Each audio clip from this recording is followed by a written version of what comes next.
Hello，大家好啊！歡迎嚟到我呢個 channel 啊！咁今次我哋會講降雲嘅烈焰天平啦，天空游肉嗰隻啦。咁成隻就係綠色、黃色咁樣嘅。咁我哋廢話少講，我哋拆開啲部件嚟睇一睇啦。咁首先就個 face 啦，天平啦，冇乜特別嘅，就同上一代嗰個正義天平一樣嘅。咁嗰個 Hybrid Wheel 就係天平啦，都係咁，佢係用一個即係兩個啱啱好嘅天平去做設計啦。咁就好圓嘅，咁同埋佢有啲大起咗嘅位就可以做一啲攻擊同埋防守嘅。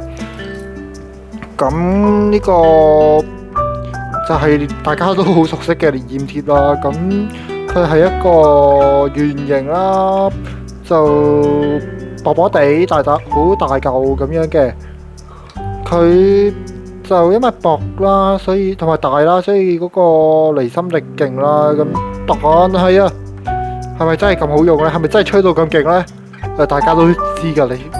咁好啦，咁佢嗰個軸心就係 T125啦。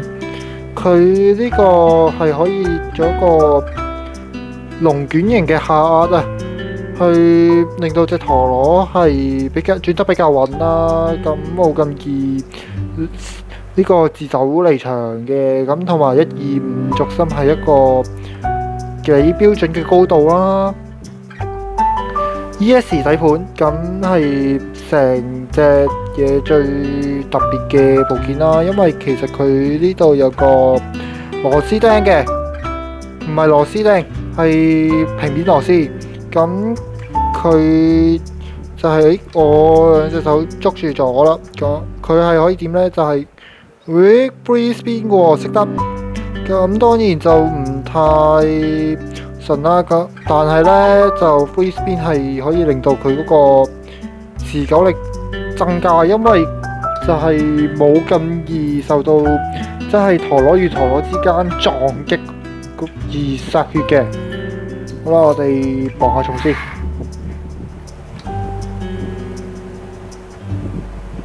係啦，個網今日真係唔知做咩事。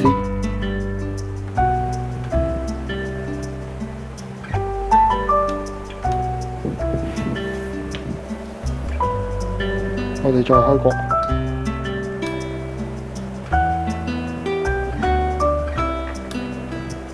好，個 base 0.85。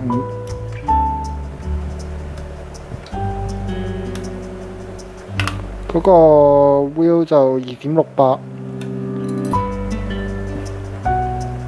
個金屬輪盤32.31。嗰個 track1.72啦，跟住最後個筆盒，得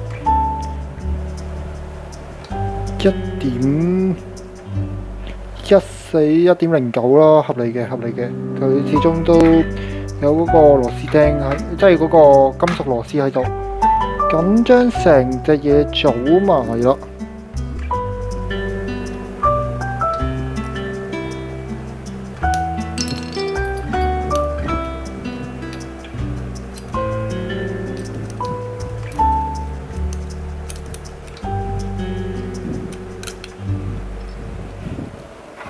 好，再嚟過。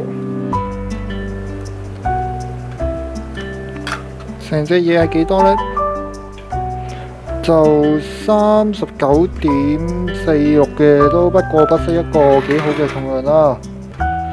好啦，咁我哋呢個攞去對接盤嗰度做測試，就測試完再講啲感想。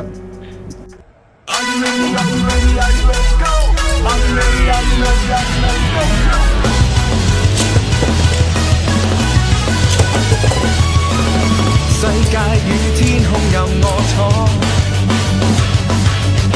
到處對手挑戰會接着來，無懼怕的人，臨敵與你共進取，閃閃星宿，百物光輝1秒裏，旋轉火花點照投向太空，碰撞爆發。勝負最終將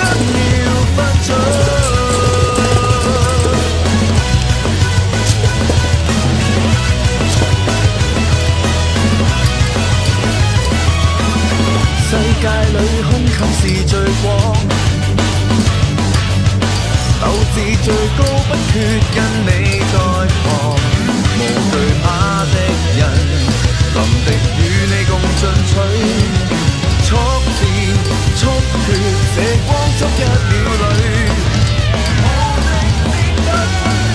旋轉火花先照投向太空，要定性，一直要決心，相信在心中，撇除心中那枷鎖，決心不管跌痛，轉動倍數，超越對方1秒擊中。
世界與天空任我闖，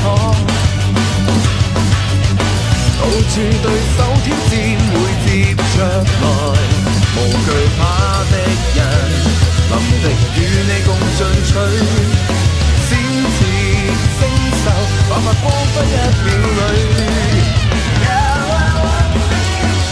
旋轉火花尖照投向太空，碰撞爆發。勝負最終將要分出，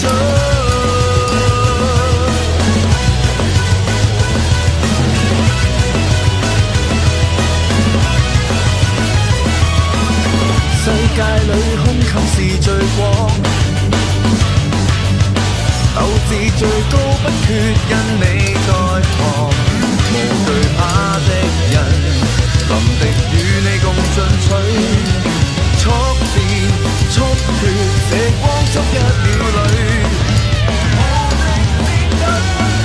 旋轉火花先照投向太空，要定性，一直要決心，相信在心中，撇除心中那枷鎖，決心不管跌痛，轉動倍數，超越對方1秒擊中。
Are you ready? Are you ready? Go! Are you ready? Are you ready? Are you ready? Go!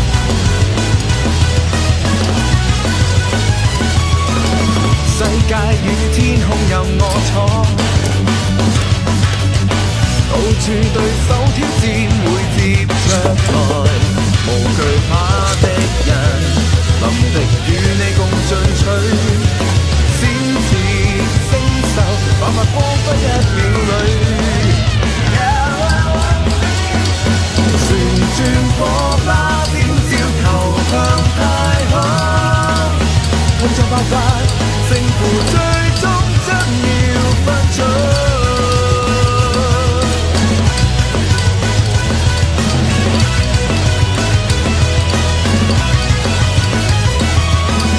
世界裏胸襟是最廣，鬥志最高不缺因你在旁，無懼怕的人，臨敵與你共進取，速戰速決，這光速1秒裏，旋轉火花閃照投向太空，要定性，一直要決心，相信在心中，撇除心中那枷鎖，決心不管跌痛，轉動倍數，超越對方1秒擊中。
世界與天空任我闖，到處對手挑戰會接着來，無懼怕的人，臨敵與你共進取，閃閃星宿，爆發光輝1秒裏，旋轉火花點照投向太空，碰撞爆發。勝負最終將要分出，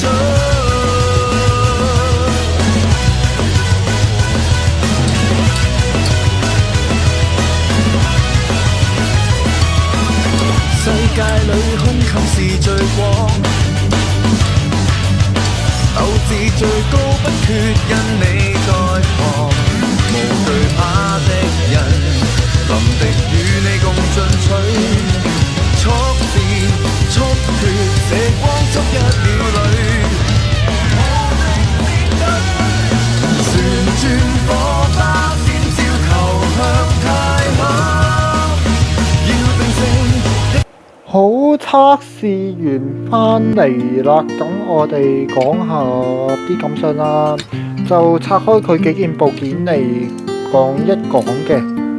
好啦，咁佢今次就呢隻因為始終自走型啊，所以都比較穩陣啊，就冇乜，同埋因為佢夠重咧，就冇乜射籠嘅情況發生啦。雖然今日嗰啲陀螺嘅攻擊力都唔算高啊。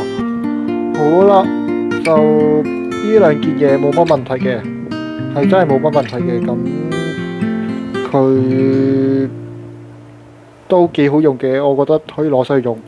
咁 T125都同上啦，都算壓得住隻陀螺嘅，都冇即係被射到好遠咁樣，都非常之好啦。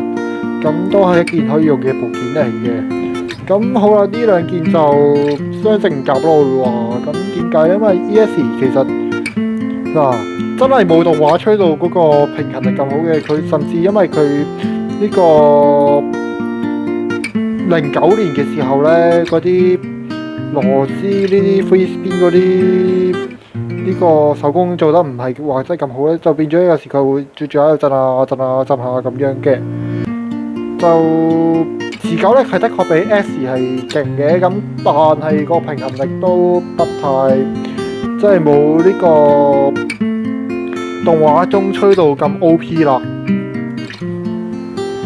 最大嘅問題就莫過於呢個即係大家都知道嘅煉劍鐵啦。咁其其實烈焰鐵就真係俾大家掉埋咗一邊嘅咯。點解呢？因為佢係大薄，但係問題嗰時 Metal Fight 啲陀螺就真係都有講過，唔係話越大越好噶嘛。咁佢個底又咁細，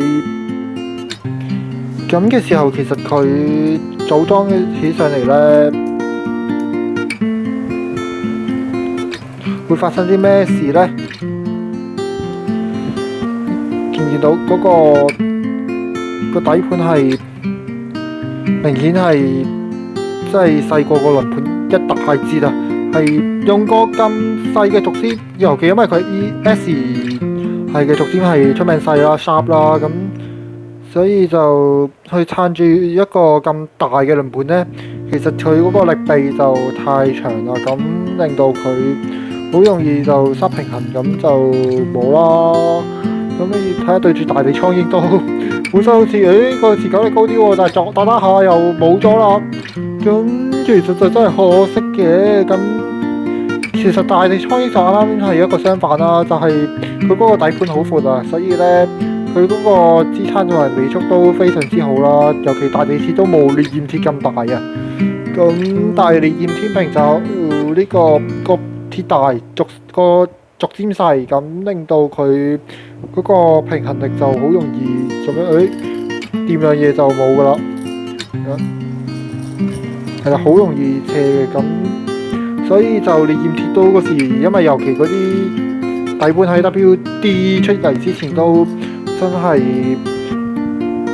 唔算大嘅，所以令到佢好快咁樣就已經被選咗入雪櫃啦。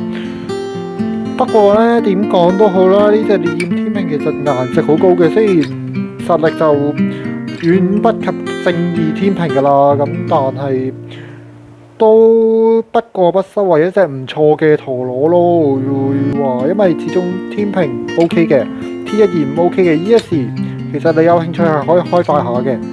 咁所以如果你有愛嘅話，我覺得你係可以揾一隻烈焰天平入手啦。咁如果你有嘅話，就都好好珍惜啦，因為呢隻天平真係幾靚幾好玩嘅，我覺得。好啦，咁呢條片就差唔多嚟到呢度啦。咁下條片應該會講 Burst 代嘅 Keru Bass 啦。咁鋼鐵戰魂就諗住講啲下一次講啲不太有用的東西，係啦。咁講到呢度，我覺得可能大家都會估到我想講咩㗎啦。咁因為就我係諗住頭先嗰3隻其中一隻啦。咁係咯，你真係可能都會估到我想講頭先嗰3隻真係對手邊一隻啦。